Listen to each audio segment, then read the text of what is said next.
It is Tuesday, July 16th, 2024. This is another edition of Baseball Today, presented to you by our friends at Booking.com. That is my man, Trevor Plouffe. I am Chris Rose, producers Dan and BBD, intern Tommy along for the ride as well.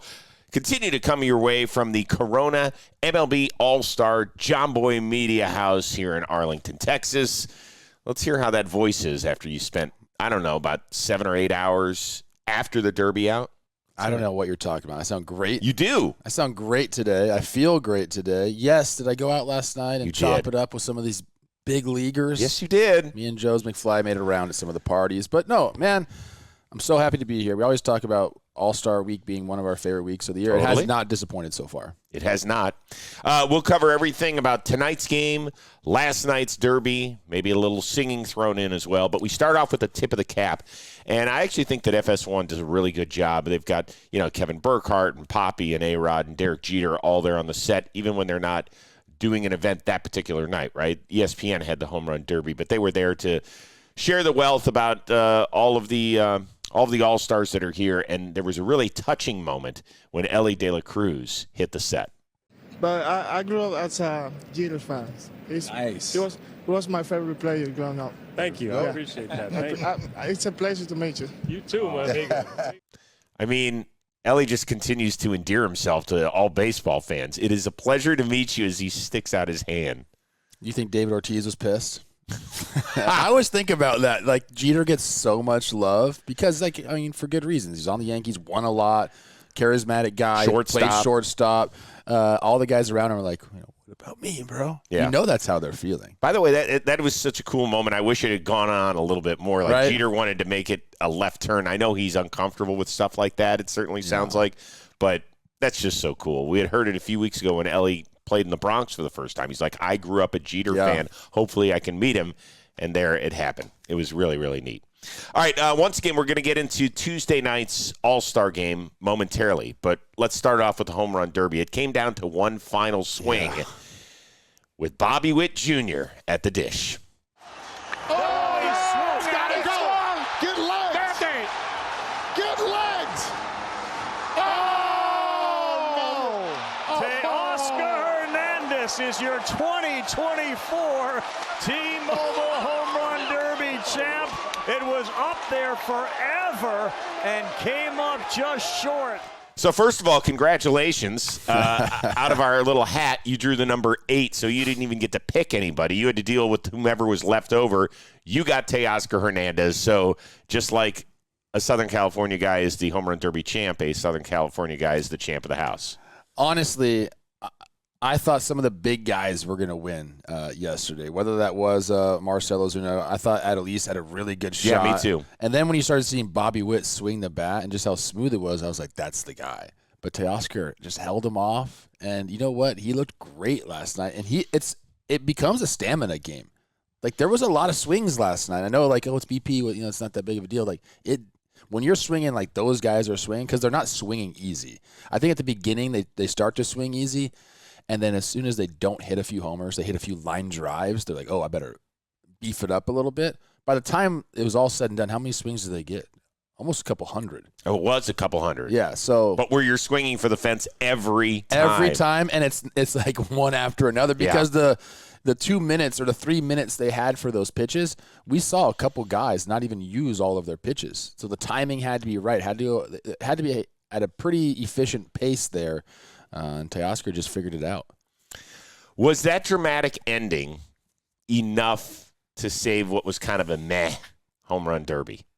And I don't know how it played out over TV. We can only tell you how it felt in the building. It felt extremely long, drawn out. There wasn't a ton of energy in the building until kind of that last moment. There was pockets of it, some, but not a ton. Yeah, I mean, to answer your question, I think it was a great ending for the Derby. It needed something like that. As far as the energy, I think the problem that we had was we were in right field. So it was J-Ram and Gunnar were the only people hitting in our direction. So it was a completely different event for us when they were hitting. When the right-handers were up, mashing the balls into left field, we were just Well, but most people aren't sitting in the outfield. So most people in that stadium, I'd say 2/3 of them are never going to get a ball or have access to it. I'm curious what their experience was. I'm curious. You guys can leave in the comments section how you felt it through the TV or streaming device or however you watched it. That was a great ending because it was bonus balls, and he got one away. Right. Did you like the bonus balls the way they did it?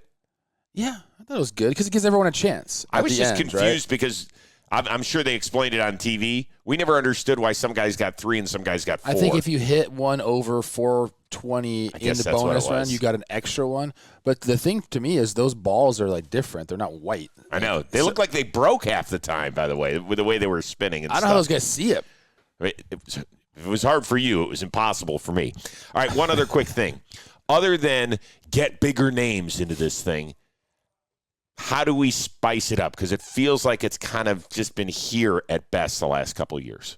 Because it feels at heart like it's a great event. It is a great event, and I think a lot of people, if you watch all the other All-Star events across all the sports, it's probably the best thing that we have going. I don't think it's close, actually. Yeah. 3-point shooting contest is the only close one. I like that, too. You're totally right about that. Because that could go, cross-gender as well, which is fun. Yeah. So, what can we do? We talked about it before in the show. I think it's more you have to make it dramatic somehow before it even starts. So that's why people are like, "Oh, you're starting race wars." I'm like, no, it's like more like WBC for me, where you go Latinos, Americans, and Asians. Like I like that aspect. It's dramatic. Like I think there's something like that where you can make the field already have a storyline. Like this right now is a bunch of guys who signed up for it, and then they go and play against each other, and like the product has to create the drama. But if you create the drama before and then you add on, the competition aspect of it, I think that's kind of where they need to go. Okay, for me, I really thought about this. And I think it might be a way to get some of the bigger names back in. Number one, and perhaps we talked about this, the winner doesn't get $1 million. The winning team, and I'll get to that in a second, gets $5 million for their charity. Okay? When you draw a charitable component in it. We talked about that, yes. Guys are more willing to, because now it's not just about them. It's about trying to help out other people. And baseball players and athletes in general do love helping out other people. Number 2, make it a team effort. How awesome would it have been last night if 1 minute and 33 seconds into his first round, Alec Bohm could have called his timeout and in steps Bryce Harper. That way guys are getting half as much work. They're not getting as exhausted because guys do get really tired during this event. Yeah. If it's a team aspect, there's that camaraderie built in naturally. I think it's awesome to see one guy kind of tap out, another guy pick it up and go. So I do think that a team charitable aspect might get more guys involved and might make it more fun for everybody. Instead of seeing a bunch of guys who are exhausted after having swung 200 times, they're like, You're talking about like Phillies versus the Braves. Exactly. I like that. But how do you choose the teams? Hey, man, screw it. Not everybody gets represented in this thing anyway. We've been talking about this a lot around the house. Like just the big boys need to be big homers, I think. It's like not necessarily star power. That's great too. But like big dudes who hit the ball really far. Like we didn't really get a lot of that yesterday. No. We had a couple of swings, and maybe it was a stadium that made the homers look. That's a massive building, dude. It is. All right, we move from Ingrid to Indeed, and we're driven by the search for better. But when it comes to hiring, the best way to search for a candidate isn't really to search at all. Don't search, match. Thanks to Indeed. If you need to hire, you need Indeed, because Indeed is your matching and hiring platform. More than 350 million global monthly visitors, according to Indeed data, and a matching engine that helps you qualify candidates very fast. So ditch all the busy work. Use Indeed for scheduling and screening and messaging so you can connect with candidates faster. And Indeed, it doesn't just help you hire faster. 93% of employers agree Indeed delivers the highest quality matches compared to other job sites, according to a very recent Indeed survey. And listeners to the show, you're going to get $75 sponsored job credit to get your jobs more visibility at Indeed.com/baseball. So just go to Indeed.com/baseball right now. Support our show by saying you heard about Indeed on this podcast. That is Indeed.com/baseball. Terms and conditions do apply. Need to hire? you need Indeed. So go get it today. All right, All-Star Game. We are super excited about it tonight. Arlington, Texas, for the first time in 29 years. Corbin Burns is getting the nod for the AL. He'll throw the first pitch of the game. Paul Skenes, of course, we've talked about that. The rookie for the Pirates goes for the National League. Are you surprised that Texas manager and AL skipper Bruce Bochy did not go Gunnar, Soto, and Judge, top three in the lineup? Instead, he inserted Stephen Kwan of the Cleveland Guardians and pushed everybody back a spot. So there's a possibility that Paul Skenes will not face Aaron Judge tonight. No, I think Bruce Bochy's trying to win. Trevor, my name. It's not Bruce. It's I kind of like that name. Bruce Bochy's kind of a sick name. It's Bruce. I think Bruce, who talks like that, wants to win the game, and that's what he's thinking. He's trying to construct what he thinks is the best lineup. I don't think he's saying, well, let's give the people what they want.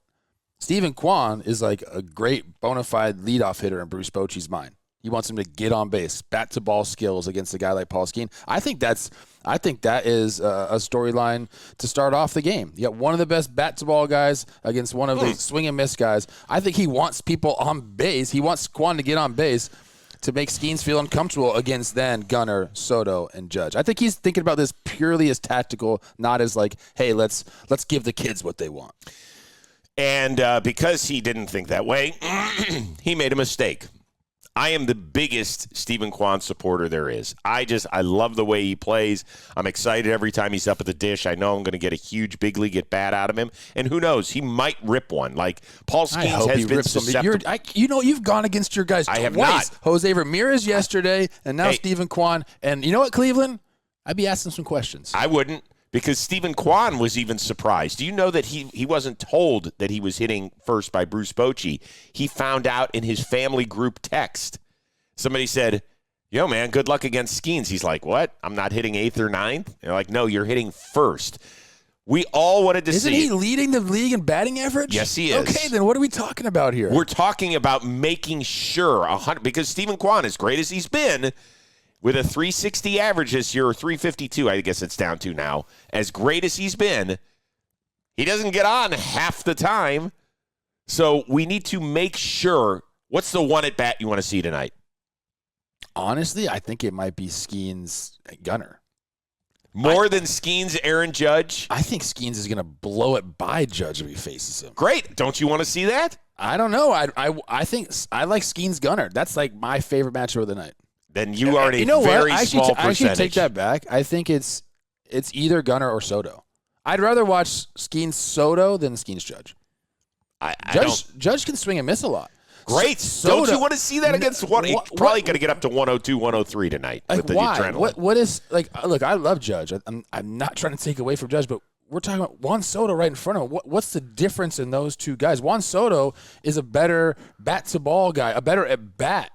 Dude, Aaron Judge is the size of a power forward in the NBA with the muscles of a defensive lineman who's got great hitting skills and can hit it a mile. You don't want to see him, the possibility of it. Chris Rose, this is the All-Star game, bro. Right. This isn't like, the Eight Stooges and Judge. Like, this is Stephen Kwan, Gunnar, Henderson, Soto. Behind Judges, Alvarez, Jose Ramirez, Vlad Jr. Like, these are big boys, all of them. I guarantee you that if Skenes goes 1, 2, 3, and Aaron Judge gets left in the on-deck circle, and Skenes will not come out for a second inning. I know who's pitching the second inning.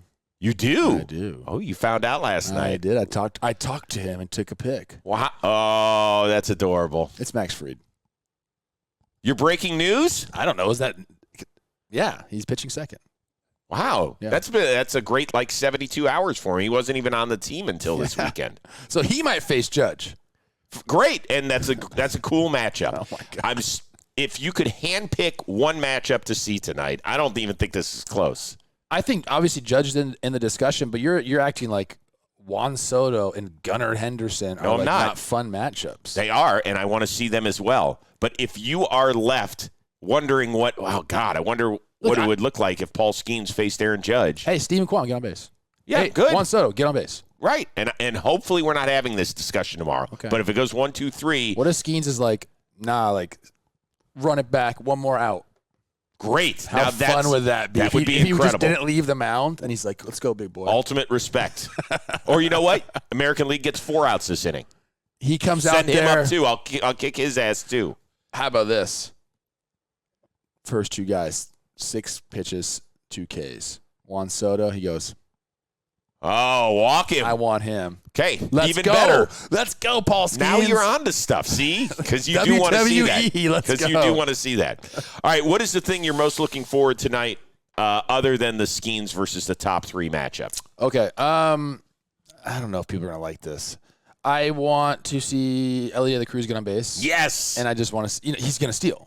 So, that's still one of my favorite plays in all of baseball is when you know a guy is going to steal a base. Like in the playoffs, the pinch runner comes in, they got to get the second base. Right. And everybody knows you're stealing.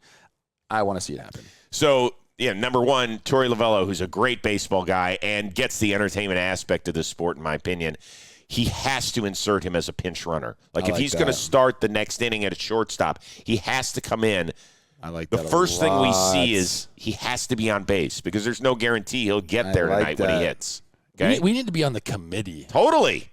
Absolutely. Well, we would reshape this whole thing. The other thing I want to see, and it kind of slid under the radar, was that Corey Seager, when he did play in the first half this year, was pretty good. But he had a couple of injuries, had a bad hamstring injury that cost him a lot of time. He did sneak onto this roster late as a replacement, I think for Devers maybe. Whomever it was, he's on. I want to see him pinch hit late in the game. Get an ovation. And hit a go-ahead homer. I'm not asking for much. No, not at all. Not only that, I am predicting it will happen against the Philadelphia Phillies' Jeff Hoffman. Oh, my goodness. So let's run this back. Oh, my Sorry, Shelby. goodness. It's okay. It happens. That doesn't count against the Phillies tonight. Jeez, oh, man. So this is how it's going to happen. It's going to go down. 7th or 8th inning. He's not going to play the field because he's been banged up this year. You're going to let Bobby Witt Jr. stay out there as a replacement. So let's go. Corey Seager, I'm counting on you. Do you know Bobby Witt was just perusing my Instagram stories before the home run derby last night? Really? Yeah. Oh, that's lovely. Pretty awesome. God, you're way cooler than I thought. Way cooler. Shout out, Bobby. As for the guy who's starting at shortstop for the American League, Gunnar Henderson. He was my first-round pick last night for the home run derby. Didn't do great. In fact, he finished dead last. Wasn't perfect. Although he did have this moment with the ESPN broadcast team during the derby. Hey, Gunnar, real quick, give me that Scooby-Doo impression. Yeah, give me. All right. Roll, Raggy. Perfect. Game's over. All right, not terrible. What? You're a hater today. Why? Why am I a hater? Because I know what you're going to say. What? That yours is better. Well, so Passon obviously does a great Scooby-Doo. And I did one against him, and he was like, oh, it's okay. Now, I will admit, you can hear I'm a little throaty, so it's not 100%. Let's just get to it. Let's get it. Will you do it for a Scooby snack? Ruh-uh. Will you do it for 2 Scooby snacks? Ruh-uh. 3 Scooby snacks? Okay. Oh, my God. No? No? Shelby's over here off camera just like, ugh. BBD? Okay, if I'm going, let's rank. The kids call them tiers. Yeah? I'm going to tier you up right now. Okay. Can you play Passon for me? I don't remember. It's pretty good. I if haven't you heard say it. it's good because you've been a hater today, I'm going to assume. I'm not a hater. I'm looking to better game that I love. I'm going Gunnar number 1. I liked. Wow. I liked it. What's that called? The inflection of his voice. Okay. Boom. You and then Passon. Sorry, Jeff. No? Everybody can do a lot of people can do the Scooby-Doo thing. A lot of people do the Arnold Schwarzenegger thing. Like, what's up with that? And Borat. Everyone can do those impressions. It's true. That's true. I'm like not an impression Well, guy. this was a fantastic show, so we would like to thank our one-of-a-kind producer, Dan Rock, the amazing BBD, and the ones and twos here in Arlington. We have a fantastic intern, Tommy Young. This is the uber-talented Trevor Plouffe. I am Chris Rose. We will see you again from Arlington on Wednesday, everybody. Thanks very much for watching Baseball Today, presented to you by Booking.com.